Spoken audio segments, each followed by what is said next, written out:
Good evening, whakalahi atu, hanei hadau tola tau wala tala tutupu. Koe aho i nea whine whakahoko ai e whono ke pule ke hongofuru mawhaa ke motu ke moa e whakatu whanu fōu e o se wilianga lahi e motu. Whakalonga tau mga whaua mo e tau kapisinga halo tolu kua koutu ke he wilianga lahi e motu kua tolu atu mo e tau whanau aonga ke kise mo e whanongonongo ke tau puhala he whono ke pule he motu. Whakamua ne hawhangi he plesteni he Ekresia Krisiano niwe e whonoanga mo i kisia ko e toko hongofuru mahiwa ni e taurilifu e ke pule kua hohoko ke he whonoanga whakamua. Nā kai hoko mai e ke pule atoi ha koia i Nusilani mo e tau sino masi ke lea. Koe ka mataanga he whono kua katoka e whakaholanga ke omono e taurilifu e ke pule ne hongofuru mahiwa kona nofo ai ke he whonoanga whakamua. Matutaki e whonoanga mo e whakatunu whono kua whakause e ngahua ko i lilifu ko atapana se ki motu.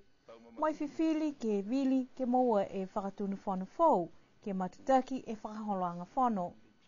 Ua e hingoa kua tuku atu ke vili ki ai whakamua mai he lilifu ko Terry Coe, tuku atu e hingoa he matuataane ko John Operator sia kia, mo whakamuri he lilifu ko Vainga tuku i Tonga. Ko hingoa ke uaki ko tuku atu he lilifu ko Toke Tālangi, ko hingoa he matuataane ko Ahohiva Levi, mo whakamoli e Dalton Tangilangi. Kautu e matua ko Ahohiva Levi ki he tau wilianga nai ko hongofulu hana vili, mo hiva he matua ko John Sia Kia. O si e wilianga nai mo kamata e ngahua e whakatunu whanu fōu, ko e lilifu ko Ahohiva Levi, mo e whakahoko e wilianga ke lata mo e lilifu palemia he motu. Ua foki e hingoa kua tuku atu, whakamua tuku atu he lilifu ko Talaisi Tama Talaisi, e hingoa he lilifu ko Toke Tālangi, mo e whakamoli he lilifu ko Jack Willie Lipitoa. Ko e lilifu ko Fisa Pingia mai i Tuapa, tuku ia e hingoa he lilifu ko Tongia Sione Holo, mo e whakamoli he lilifu ko Crossley Tātui. Kautu e lilifu ko Toke Tālangi ke he kotawhaanga palemia ke he hongfu matahe wili hana ke he walu he lilifu ko Sione Holo. Whakatu tala fō ke whai whakapuloa mo i lilifu palemia fō he motu ko Toke Tālangi ke hana tamanatu he osi e wilianga. Lahi whiwhiha, kua mai ke liu ke whakamori mai he tangata e hako ni ngā ke palemia. Klaro atu haku i kotawhaanga tokorunga ni ke lata me te tūraka tū si lahi whakadoraro haku ki sio e manako i te tangata ke me te teki tunga hua.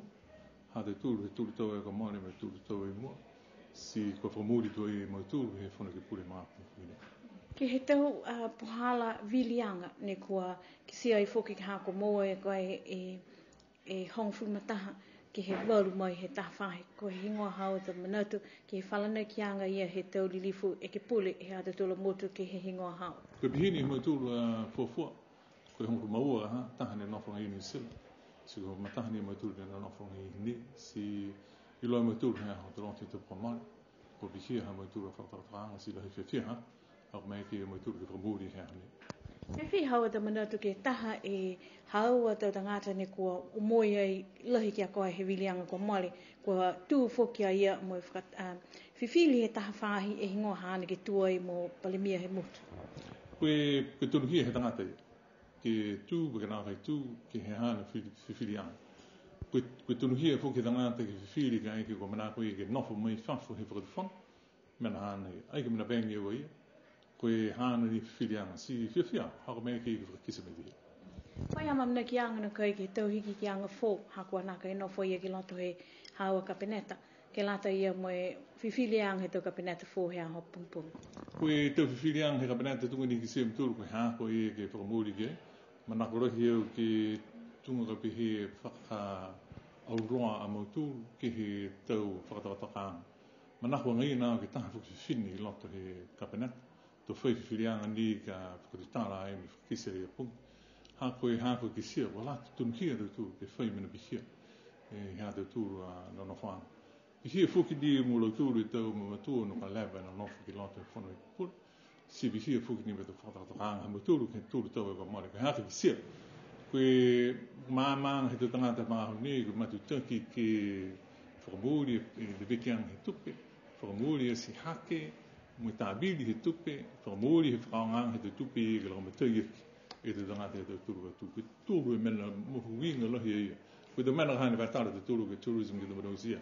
Koe te mana ia ni lalafi mai ke ta usia ki te matakupu mohu winga ia. Ne whakatu tāna tūmamu ki e ki tūru tau ka mole a mamanaki o ki mātu tanki ki tūru tau i mua. Koe te mana usi ni tausi whakatu whona ke lātai me te tangata i whike. Koe te utupe ne manaka whakatu whona ke si haki aki, koe te ngoa ni te puhana. Koe te usi haka manaka ke mua te hatupe ki lamatai ki tangata te tūru tau. Koe te hana ni e kupu whakahiku ke aole atu ki te matakai nanga hika tamaki ke whakone maare. Whakai hene ia. E whakau ia koa whakausi te hea ni ha te tūru a bilianga ke matua pili mea. Koe whakaroanga te tūru a ni tūru tau i mua. Amuna ki munuina te tūru. Ke whakamrina mahe tūtua e atua te tūru usi. Whakatutala fōki moia ko moe ko tawhanga whakatunu whono koe rilifu ko au hewa levi. Lahi whakau e ke he tau ki pure kua ono mai ki au mo e whiwhiri au ke eke mo whakatunu whono. Si lahi whiawhia haka mo e whakau e. Nā kai no fōu ko ke amamanaki ke he kotofa ka e pihia ni e whakalawhi atua. Mai hana whiwhiri anga. Si mea ki au ke taria e kotofanga nei. Kotofanga nā kai muka. Kotofanga tokolunga ke whakaririfu ke ai. Mo e o mao ke he tau whakaweanga. Tungani na whakamelonga whakamatala whakeo he whakawha. Koe mga honei ko e likisi hake ka he matua ko tapane ko tof kilong. He set the benchmark si ko ukala he au ka ha ngonei ke hokosia po ke full leo e mtaka ia ko whakatoke ia. Ka tola leo ke ai whakasiang ai loto lolelale ka tola leo ke ha ke lakumatai ke tau mena kua lata au po ke kisia au kua lata ke whakafu po ke tamu ka lata ke whakahoro ke mua. Kai lahi whakau o tahi whakau haka. Koe mai mana lohi hao ne manako ke kisi atu ki ai. Koe haka ai mea ke ia au ka haka whakatunu whono ka whiwhiri tako taha. Ka hai he pureanga atu ka he whono i ki pule. Ko e taria na kai lautou. Ko ngana kai taria tō ngoni ka hake ai. Mai longa whakeo ka hake tō mga hawhono. Mua atu ke tō mga hawhono. Ke pohoko mai he tō mga hawhono kotowhai. Ke he whonoanga. Hako ka eke ke whakakise whono ke pule ha lautou. Manako ke te kotofu. Ko lata ni ka hake mai he tō mga hawhono kotowhai. Ua muri. Hako e mena ia ka ono mai te tangata ni whakawhikau ki loto he whakawhono.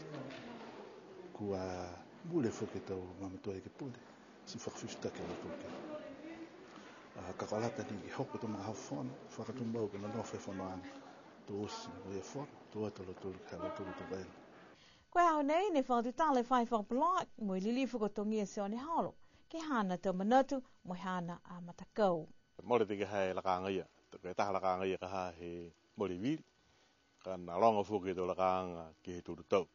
Si whiawhia au me ha kua taukopsinga he o mui hako ingoa. Ke he whakaoranga i nefi, mori kua moe katawhanga ia. Kai nakai pehe nia kua lori he maturu matakau. Tungani ka naonu ki ei.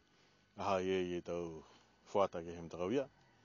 Mo e matakau ni ki hae tutangata ne maroro ki loto he whono ke puri ke mahani he mga hau mo e wese anga he tau manatu. Si whiawhia lehi au ke he whakaoranga i nefi hako pihi e ki se anga ke he hako tau kapsinga ni umuio. Si koe hingo e ono noang he hamtula mtaka mga hone mo e tau whakamang ni koe amnaki ei hako onono ati kei ko mtule mtaka ka totoko atu ka hake he whakatufone hea. Koe mene mtakila hi e ke lata mo e mahani he whakatufono ne mui tua tō kei. A hai e alo tōru ne ute ngā hua he whakatufono. Ka he hai e whaka alo tōru ne ono mo e whakahako e tau whikau ke he whakatufono. Mole ua awhi mo e waru he viri lahi. Toko ono alo tōru ne he whahi totoko. Hoko mai ki ahi neafi, mahinu mitaki toko waru ho mo tōru. Toko hongu fu mataha.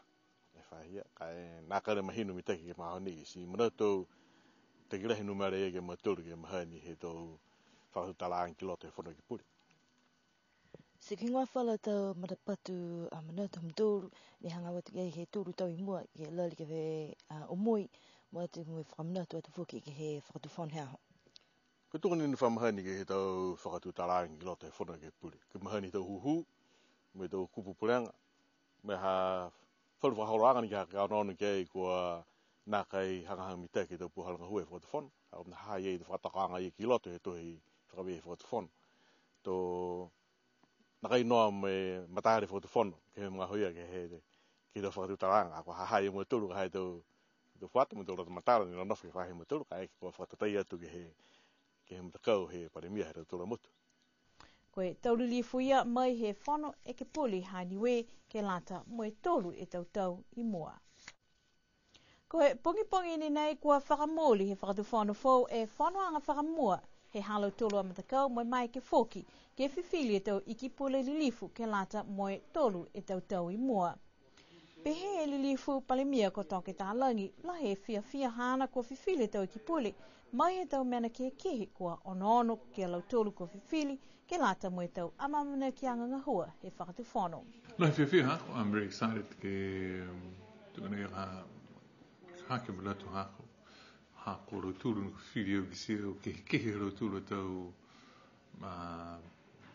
iloilo moe tau tālini nako mai ke ia lau tulu poko au ni ke whakaongai ke whakatoromaki ki mui tanga hua ha tau tulu a mutu. Ke kehi lau tulu tau o maianga tukane hi lau tau tulu ko kupa mangatungia ko lilifu ko kupa mangatungia ko ia ko e whaianga ko ia fuki ne mo ai ta whakamilonga tukurunga si pihia nao ni ko poko sibili pihia na hana ko lewa fuki hana ngahua I loto e whono ki pule si pihia fuki ni hana tau ngahua ki loto e whono iki pule mo hana ni tau whakakoanga tari moi he hana mui ki kiseo mo hana tau ngahua business ko si unu ko ia ko e ki pule fu whata ia si malatu o lata ia mo tulu ki kumita whata ke hau ke ngahua ke si ua whata mo tulu ni ki seo ko Dalton mo si unu si whiri a si unu kai ngahua fuki ni a Dalton mo pili tā rangi ki loto he whono iki pule whiri a si unu ha ko e whipini ha ko manaka duina ha ka whai matu whipini ki loto he whono iki pule whiri fuki a ia hau me tutulu ia he wirianga ki he mutu.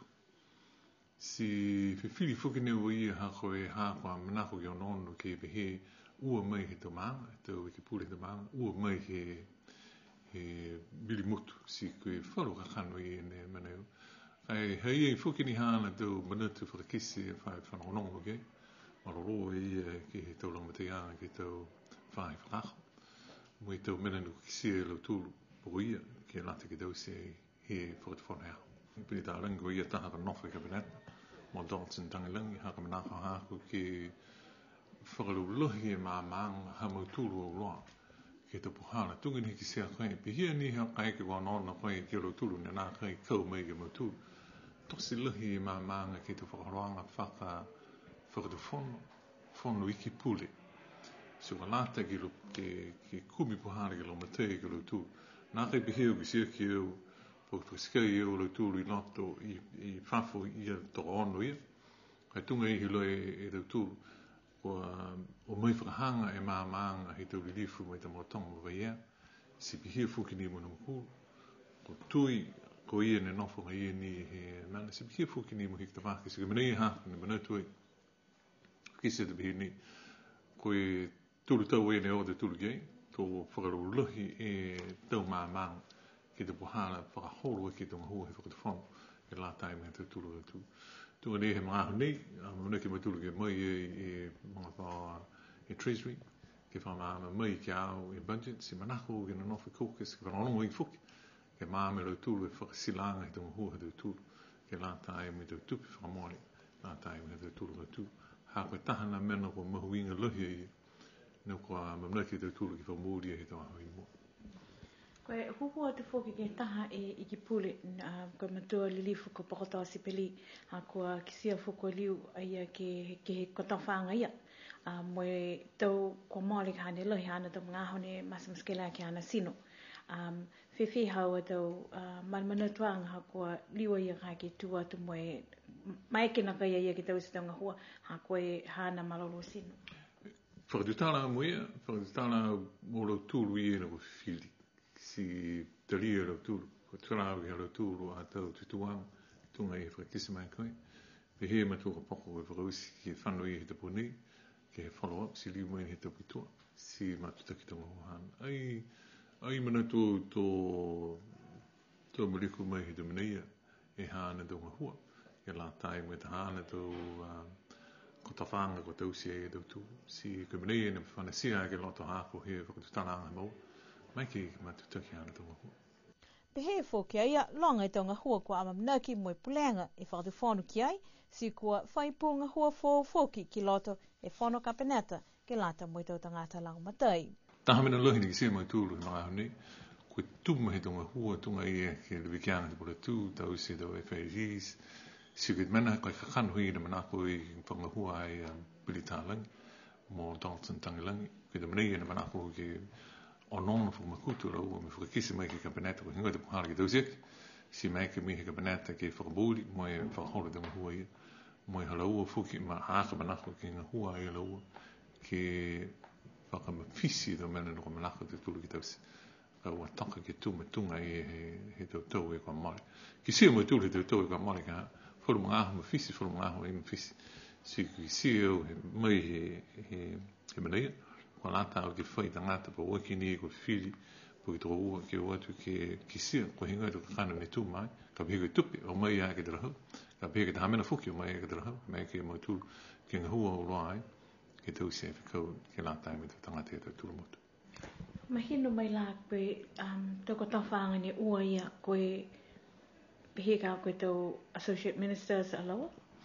Ko hanga bihe, ko o technical support to cabinet, ko taha ke hanga o luhi ni hanga o nonoanga ke te projects, ne ko ngā hua te tūrisi, wana longa project te tūru ngā hua ke, ko taha ngā hua o nono luhi ke te maintenance te tūru, tuku ne ke si te tūru ngā wha o hā te tūru te bola tū, o nono ke longa te i e whikau ia.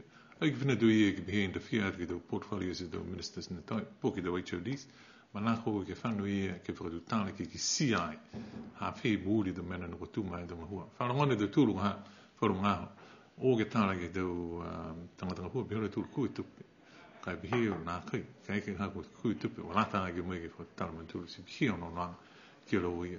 A manua ki au ke whai matakāra ange ke whakaonga e lau, moe onono ki te puhara ki te tungi ke lau, hako te mahua i ko rafiki runga, he hala tonga hua. Koe tau lilifu iki pole fōu he whono kapeneta he motu, koe lilifu ko Pokotoa Sipili, koe lilifu ko Harlene Cooper Mangatongia, moe lilifu ko Joan Sisiosi taha wha Williamu. Koe pongi tapu kua mole ne taha ele kua ke manga ko hiku tamaki ha kua whakaonga whakanoa he tahatanga te kanawa a kau whana ki he tau mtakawino no whatangata. Ko ia nei foki kua tātu he tau leo mo tuku ke he whale pui te hoko e whakawhilianga tokolunga he motu e aho nei. Tamai e matua tāne nei he whale pui mo tuki mo he whakawhilianga ke whakakisi e tau whakahalahana mai he whahe leo mo e pihia ki hana tau manatu. Pe he whahe leo kua whakaonga whakanoa he matua tāne nei e kanawa a kau whana mo tuku ke he whale pui tolu e whakahala kua tālanga ke lata moia me uta ke he foki hana tau kanawa kau whana. Manako foki e tau leo ke nā kai mai ke ia nei ke mua taha whakataanga ke whakaonga e whana ke hana a mouine toi. Whakahala whakamua kua whakaonga whakanoa e kanawa kau whana ke mtakawino no whtangata, koe whakahala ke uaki whakaonga whakanoa e whana, mo tolu aki kua whakaonga e kanawa kau whana mo konahia e sino ke he kawa kona. Pehe e tau manatu, hana ko tuku ke tau whakahala mo ke tangata lang matai hana ko Mr. Mauri Talangi, koe le kua ni tupu, ha kua nākai whiawhia ia ke tau le kua ni tutupu, he osi e wilianga he whahe tau whakamua, mo whakapai e whana ke pulangi. Nākai tau se e ke pākia ha tangata, koe whakapani ha kua konahia hana sino foki ke he kawakona. Koe tau whakahala ke lata moia, taha kua uta kehe, koe whakahala whakamua ke he whakaonganga he kanawa kau whana ke he tamda kawina nofta ngata, whakahala ia koe taha seu le mwafulu e tā lā. Koe whakahala ke ua ki moe ia whakahala koe taha e seu tā lā. Ole foki a Mr. Marutalangi ke tau i ke whakawhili ke tukuanga ni tolu e tau ke nā kai mai ke ia ke whakaonga e kanawa kau whana. Talia he tau i ke whakawhili, koe hao nei foki ua uta ia ke kaina he osi ai e whakawhilianga nei. Ke whakahikoa ke tau tola da wala tala tutupu ke he a whia whinei koe awhada tahe maanga ko makefu ne la he uha moe nā kai loa lai foki tau whakahaolanga a kua tōla he uha. Pe he whalua tawa matua koe tau whakamunu i na osia ia, ka kua kisia toko longa he tau tangata, kua whakatau kai mo liliu ke tau loto kaina. Tā hai whakahaolanga fōu halau tolu ko he langa pasikala ke tau halawau i makefu. Kisia e makaka he whalua tau whanau mo i tau mamatua. Koe tau tutuanga whakamua a Janam Hopatoa, tu ua e pāpālagi ko Mr. McGregor, tu tolu a Asora Johnson, tu wha a Ramona Jackson mui tūlema e whata mui ko Siafi Williamu. Pehe e tangata ko tau se whakahaolanga ko Jamal Talangi, hawa whoki ni e whakahaolanga pese kua nā kai tokolonga. I tokolonga lahe to whane tuku mai to he ngoa, kai ai pe nei aki ai tau se wheua, ha hokoni ka ha koe ha kua tau se ni ke whakahau nei, si whiawhia lai ha kua whai whanau ne kua humai ai, ke whetoko ai, si lahi whake tō hamatola tō se sianga ke late me wheua nei. Koe matuta ki atu moe whalua tamataka inanga, ke kisia halau tōlua manatu, ke lata ia moe a whakatata. Mai na mai tōru ke whakatau kai, mai ono no ka hagi ki makefu. Koe fuola haia, longi tau kai, manongi. Longi tau talo ni ono no kai, kai ala usia, koe hoko mai na esi o mai loini kumikai ke whare a alawili. Tō tahe mita ke he whare ku rao rehau ki siu ne mua haka he tokai te fuafonua. Tō tahe lalahi tau koroan tokai, tau taro, tau ufu, me tau koro keke. Nene ki siu eu ka hako maho moha ke tau taro e ki siu mne ke mutu. Tō tahe mita ke tau fua he ponua ha. Tō tahe longa moe fuluala fuku. Mune ki se tō tahe whoha moe tau taro. Mita ke aho whakatata makefu. Na uhu mai au ka hae he mga aho pungi. Si tau si hea koako e liongi. O nono ka tokolongo fuki ni tau tangata. Lifu fuki ne mga hoia ne tau se e liongi. Si longo fuki tau sto, longo tau kai. Moe kamata dei ka hae koe hake de mune ka hake tai hola hira. Ka koa tokolongo fuki tangata he mga aho nei. Tā fuki e wheua talhaua whadau si he matua ko Stafford. Guest koe langa unga, tokolonga moe fulufluala kua tātu pauaki e tau unga ke langa. Koe whakahikuanga he āwhakatata koe tau kōli whiawhia he tau whata, palu mai he tau motuku ke, moe ia fuki ke tā.